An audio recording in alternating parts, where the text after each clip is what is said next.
professional racetracks that we had available. It was brought about because of so much growth of the street rodders racing on the streets that the police had quite a problem in the area.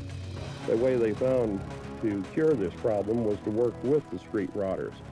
So one of the police officers there found a large vacant parking lot and went to the city council and asked them if they had paved that. They did pave it, and it became the Lions drag strip, and that's where a lot of our big name cars come from, and that's where a lot of the match racing cars was built at, the old Lions drag strip.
Here's John Sparandio. John is the president of the Gateway Street Rodders. John? Roxy, I'd like to present this trophy to Kenny Gresham. It's a traveling trophy. He's going to have to come back next year and defend the cup. Couldn't happen to a better guy in a better club. Kenny, we appreciate you coming. Thank you, John.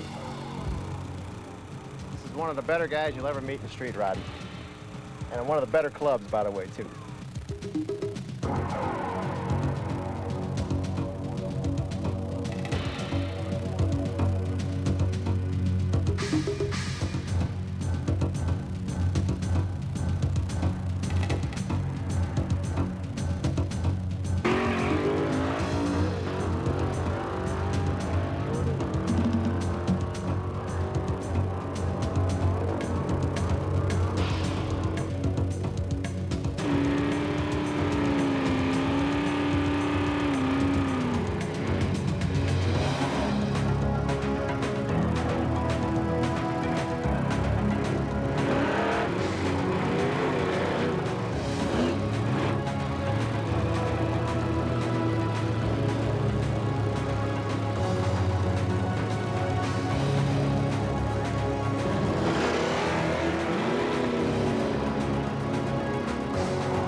To these racers, staying on top means taking their cars to the thin tech edge of performance.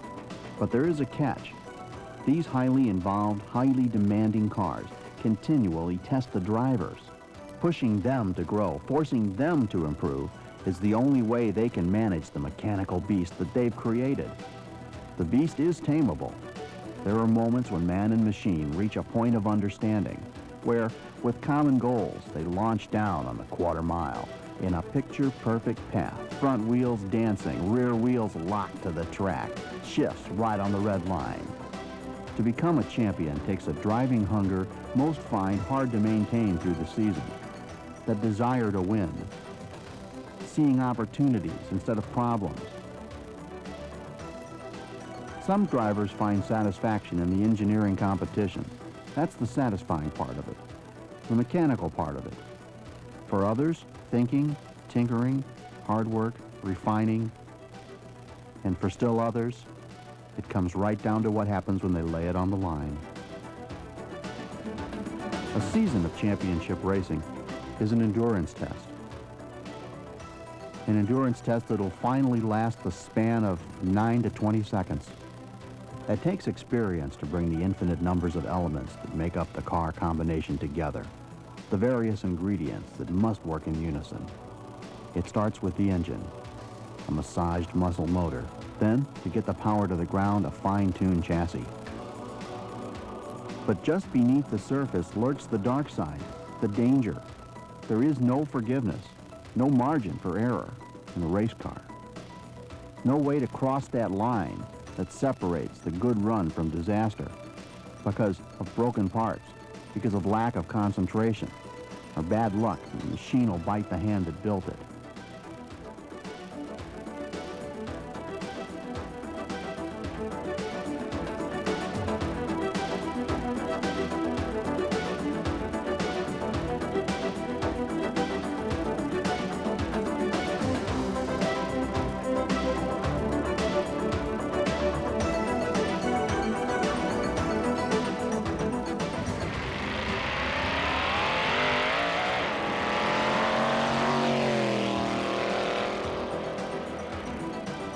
You're looking over a sea of colors in a multi-million-dollar collection of street iron. These are drag and street machines, modified in radical alters, Detroit metal. Absolutely no two alike. Each one an expression of his or her owner's personalities. These hot rodders come together once a year at Mid-America Raceways for a national gathering of the best hot rods, for a weekend of fun and excitement, for street cruising and drag racing, not to mention all the other activities. They compare notes, they reunite friendships. For them, it's the biggest weekend of the year.